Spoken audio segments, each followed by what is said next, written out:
our story is important and relevant, and it's not the sons of absurdity stereotype that the mainstream media has embraced. All that being said, I think probably the most important and critical element to our success has been the ability to represent ourselves in public. And not only within our own community, but with the people we're really trying to reach, which is legislators.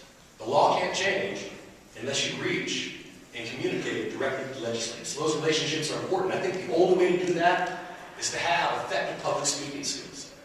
So that being said, how do you become an effective public speaker? You know, what are the critical elements that make you an effective public speaker? And I think the first thing is some of it's just natural ability. You have to have a natural passion for it. You have to have a natural grasp of the English language. You have to have a knowledge of the particular language set that's used in the legislature. An attorney is a great example of that. If you don't know the language of the courtroom, you will not be successful. It's the same thing with legislative arena. If you do not know the language of the legislators, your chance of success is less than zero. So you must spend a great deal of time being able to embrace the language of your target audience. So that being said, what are the critical elements of becoming a public speaker? The first is you have to be confident. If you're not confident, everybody who watches you speak is going to immediately realize you're not comfortable and you're not confident. You must be confident, because if you're not confident, then the people who are receiving your message will not view you as convicted in your message. You must be convicted, you must be passionate. It has to come from the heart, or they won't embrace you. What's the key to confidence? How do you become a confident public speaker? How are you able to look at every person in the room with confidence and say, what I'm saying is important, what I'm saying is real? There's only one way to do it. There's no shortchange around it. It takes hard work. You must be prepared. Preparation is the key to confidence, and the confidence is the key to successful public speaking. There is no short way around it. You must do the work.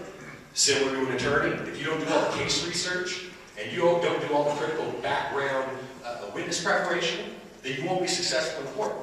If you don't do all the critical evidence gathering, if you don't sufficiently establish a pattern of evidence, in our case, for example, that demonstrates a clear pattern of discrimination and profiling, if you do not do that work, it's impossible to be confident. You can't be confident if the people you're speaking to know more about what you're speaking about than you do. You have to be at least as knowledgeable about the subject matter you're speaking about as the people you're speaking to. And it really helps to be more knowledgeable. In fact, if you can make those people feel that you know more about the issue than they do, then you gain control of the room, you gain control of the situation. You suddenly become the expert and they defer to you. When you know, as Doc mentioned, this is the way that I show up to testify. And one of the reasons that I do it is because, for example, when we're attempting to pass a bill that addresses the issue of motorcycle profiling, I think one of the effective ways to demonstrate what we're trying to do is to turn them around within the first 30 seconds of speaking. When they watch me come in, they expect one thing and they receive another. They assume that I'm not going to be articulate. They assume that I'm not going to sound like an educated person. They assume that I don't know the language that they use. And when they find out that they're wrong, they realize that they're guilty of the exact paradigm that we're trying to destroy, which is profiling and discrimination. And once you demonstrate that, you basically have it. So at that point, it's about being prepared. And so that's exactly what I do. I spend countless hours preparing myself so I know the subject matter. So when I get up and speak, I can do it without writing anything down. I can do it without preparing a word-for-word diatribe of what I'm going to say, because I'm living the argument. It's my story. It's my life. It's my heart and it's my passion. And if people don't see that, it won't work. So what I think is important is that you just have to be honest about who your best public speaker is. You have to put all ego aside. You have to put what organization you're from aside. And you have to choose the best person in your community to represent you. And if you're able to do that, then you can succeed. Now, I won't stand here and say that all you need is a public speaker, because a public speaker, without a room full of your constituency there to support you during that hearing, you're not as effective. Without an organizational structure that allows everybody to instantaneously communicate with each other, for our state, that's the U.S. Defender Program. Without that organizational structure, none of it can come together. But that being said, even with those elements intact, if you don't have a way to represent that to the outside world, then you won't be successful. Now, the last thing that I think is important, although I'm indebted to people outside of our community who realize the struggle, realize what struggle we're involved in, and sympathize with that. who want to stand up for us and say, you know, this entire class, this entire constituency of people is discriminated and profiled against, and they're not being treated like the Americans they are. I appreciate that, but I think in order to truly be effective, you have to get people from inside the community. You can have an attorney speak for you in the legislature. Okay? That may be important. You can have a lobbyist who's not connected to your community speak for you inside the legislature. And that may be important.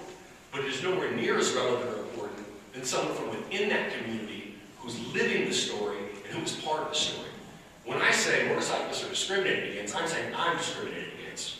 My motorcycle club is discriminated against. This is a personal issue and a political issue, because the personal is political. And if there's not that connection, I don't think that you break the barrier. Now, even if you have all these elements intact, it doesn't mean that success is instantaneous. I didn't suddenly wake up this year and say, wow, I've developed the ability to speak in public. I've been able to speak in public for years, but it wasn't until those elements came together that we were successful. So you have to be dedicated, and you have to realize that it's not going to happen overnight. This is the 7th legislative session I spent attempting to pass a bill to address motorcycle profiling. And, you know, last year, we were able to pass it through for the first time the House of Representatives in our state, but it died in the Senate. Well, this year, after all this momentum and after all this hard work, we were able to pass it through every committee, the Senate and the House of Representatives unanimously without a single no vote, which is historic. Even if the governor wanted to, she couldn't have vetoed the bill. So I can't overemphasize the importance of public speaking. Independent of the legislature, you need a public speaker to address the media.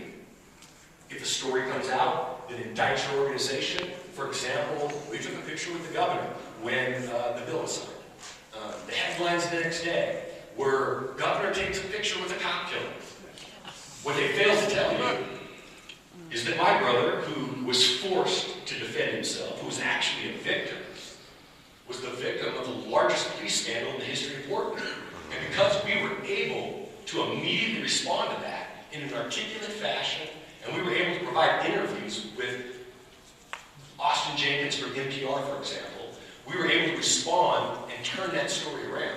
So instead of the governor taking a picture with the cop killer, the governor was taking a picture with the most important person and the person who had the most relevant reason to be there, the victim of the largest police scandal in the history of Portland.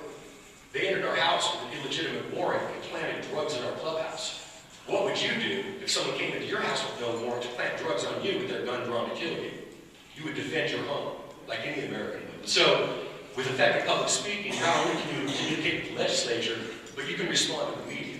And all these elements have to be happening simultaneously.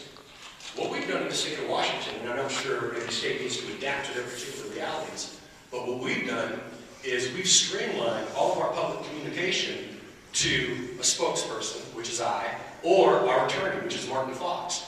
And that way, if anybody in our community or anybody in our confederation is contacted by the media or a legislator, and it's deferred to those two people, we control our message. Now, this is not a new concept. This is exactly what every successful corporation has done. This is what every successful organization does if they want their message to be consistent and they want their message to be heard. So, that being said, I'd be more than willing to take any questions or any input on the issue of public speaking, the issue of addressing legislators, or the issue of dealing with the media.